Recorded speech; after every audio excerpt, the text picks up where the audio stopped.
नहीं, देखिए, ये तो इस तरीके के हथकंडे तो भारतीय जनता पार्टी बहुत राज्यों में अपना रही है और वो दो एक तरीके से काम करती है, या तो पूरे के पूरे नेतृत्व को अपनी तरफ कर लो या फिर अगर वो पार्टी नहीं आ पा रही है तो विधायकों को खरीदो। आपने देखा मध्य प्रदेश में यही हुआ, कर्नाटक में यही हुआ, पूरे नॉर्थ ईस्ट में ये हुआ और राज्यों में हुआ और तमाम राज्यों में ये कोशिश कर रहे हैं। तो मुझे कोई आश्चर्य नहीं होगा कि अब 20 करोड़ है, 25 करोड़ है, उसमें तो मैं नहीं जाना चाहता, लेकिन मुझे कोई आश्चर्य नहीं होगा कि ये कोशिश करें कि किसी भी स्थापित राज्य सरकार की सरकार गिराएं, खासकर क्योंकि लोकसभा के चुनाव आ रहे हैं और इनको ये लग रहा है कि लोकसभा चुनाव में इनको जो लग रहा था कि जिस तरीके से अपेक्षित इनको जीत मिलेगी, वो मुझे लगता है भारतीय जनता पार्टी का आकलन है कि हम उस तरीके से अब सीटें नहीं पा रहे हैं और इस भय से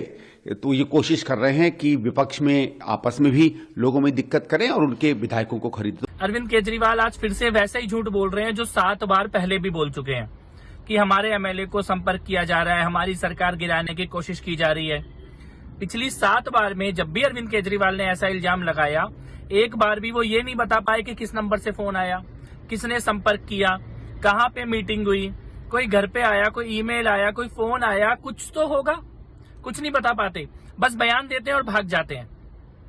ऐसा सफेद झूठ दिल्ली की जनता बार बार देख चुकी है अरविंद केजरीवाल का। केजरीवाल ने चोरी की है, कमीशन खोरी की है,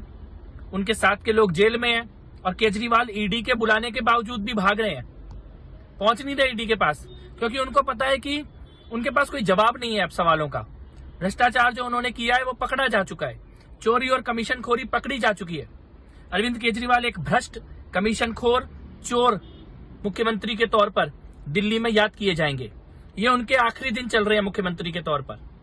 इस प्रकार का झूठ अब जनता समझ चुकी है, वो उनका पाखंड जो है वो उजागर हो चुका है।